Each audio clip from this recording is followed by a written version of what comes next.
آپ دیکھ رہے ہیں انفارمر ٹی وی۔ حال ہی میں اسرائیل کے نئے وزیر دفاع اسرائیل کیٹس نے کہا ہے کہ حزب اللہ کو شکست دی جا چکی ہے، جبکہ وزیر اعظم بنجمن نیتن یاہو نے یہ تسلیم کیا کہ انہوں نے لبنان میں حملوں کی منظوری دی ہے۔ یہ بیان اسرائیل اور لبنان کی سرحد پر حالیہ جھڑپوں کے بعد سامنے آیا ہے۔ وزیر دفاع نے واضح کیا کہ اسرائیل لبنان کے اندرونی معاملات میں مداخلت کا کوئی ارادہ نہیں رکھتا اور اس نے ماضی کی غلطیوں سے سبق سیکھا ہے۔ حزب اللہ اور اسرائیل کے درمیان کشیدگی نئی نہیں ہے۔ حزب اللہ جو ایک لبنانی شیعہ عسکریت پسند تنظیم ہے، اس نے کئی دہائیوں سے اسرائیل کے خلاف مسلح کارروائیاں کی ہے، تاہم اسرائیل نے ہمیشہ لبنانی سرحد کی حفاظت کو اپنی قومی سلامتی کی اولین ترجیح قرار دیا ہے۔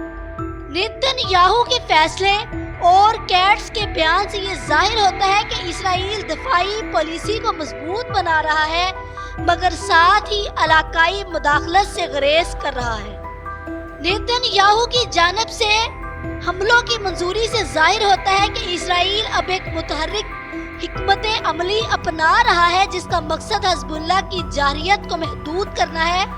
یہ اقدامات اس بات کی تصدیق کرتے ہیں کہ اسرائیل کسی بھی ممکنہ خطرے کو بروقت ناکام بنانے کے لیے تیار ہے۔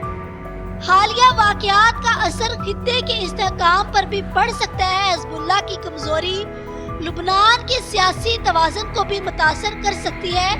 اسرائیل کے اس فیصلے سے خطے میں طاقت کا توازن تبدیل ہونے کا امکان ہے، جس کا براہ راست اثر شام اور ایران پر بھی پڑ سکتا ہے۔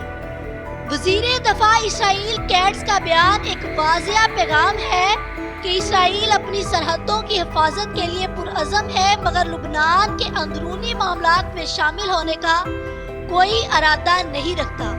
اس نئی حکمت عملی سے یہ پیغام دیا جا رہا ہے کہ اسرائیل نے اپنے ماضی سے سیکھا ہے اور اب ایک نیا راستہ اختیار کر رہا ہے۔